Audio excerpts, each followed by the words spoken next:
Okay, so we've got this big election coming up, and, Yeah. we're seeing all these articles everywhere about the political climate. And, one thing that really sticks out is the role of social media in all of this. Oh, yeah, absolutely. So let's kind of dive into this whole election integrity issue everyone's talking about Yeah. and try to get to the bottom of what's really got people worried. Yeah, it's interesting how influential these social media platforms have become. Right. Like you said, it's everywhere. Yeah.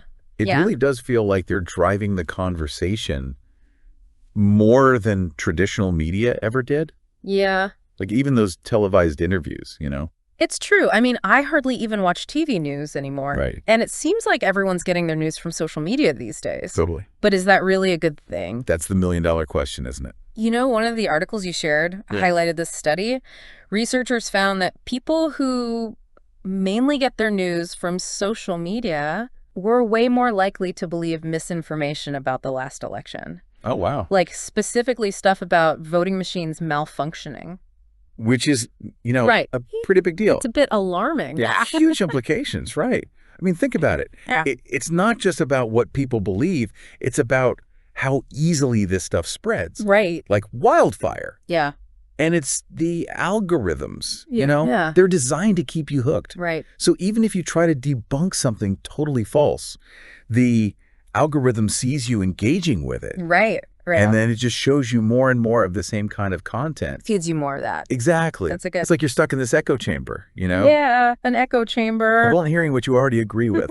It's like trying to find a needle in a haystack, Totally. Speaking of needles and haystacks, Okay. is all of this just fake news? Well, Or is there more to it? that's a great question, and it's one we see a lot. And it actually gets at a really important distinction Okay. between terms like misinformation and disinformation. Right. What's the difference? It's crucial. Okay.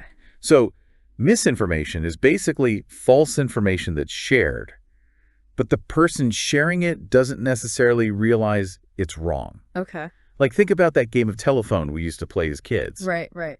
It starts with one message. Yeah. And by the time it gets to the end, It's totally it's different. completely distorted. Yeah. Disinformation, on the other hand, that's a whole other beast. Okay. It's intentional. Okay.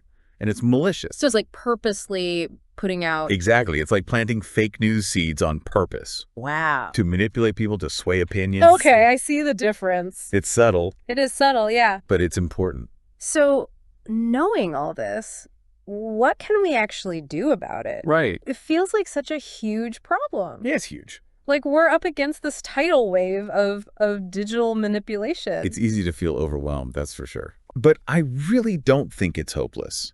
Okay, good. One of the articles you shared actually gave me a lot of hope, to be honest. Okay. It talked about these organizations like the News Literacy Project. Yeah. They're doing amazing work. What do they do? Well, they're really focused on teaching people, Okay. especially young people, how to think critically about information. Oh, that's great. They're giving them the tools to be more discerning, Yeah. And then you've got things like fact-checking websites like right. Snopes or PolitiFact. Oh, yeah. Those can be so helpful. Yeah. When you come across a story that just seems a little too crazy to be true, Right. you can actually go and check it out. Right. See if it's legit or not. Exactly. So it's about being proactive. Totally. It's about taking that extra step Yeah. instead of just hitting that share button. Right. Right. Don't just share it blindly. Don't just share it blindly. Think about it first. Yeah. Is this information coming from a reliable source? Right. Where is it coming from? Exactly.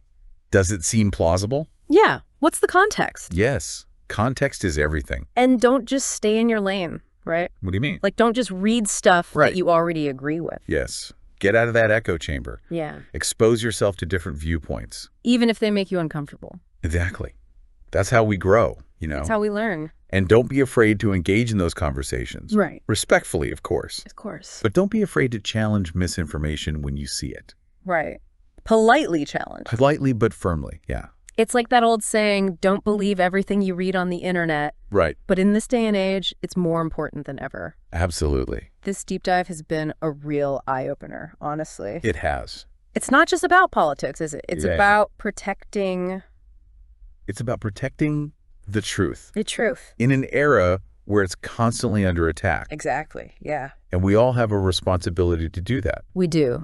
Informed citizens are the bedrock of a healthy democracy. They really are. I mean, Think about it. Yeah. If misinformation is powerful enough to potentially sway an election, Right. imagine the impact it could have on other parts of our lives. It's a scary thought. It is. But it's also empowering in a way, right? I feel. Because it means that we as individuals, we have more power than we might realize. We do. If we arm ourselves with knowledge and we think critically about the information that we're consuming, then we can contribute to a more informed Absolutely. and hopefully a less manipulated world. Couldn't have said it better myself.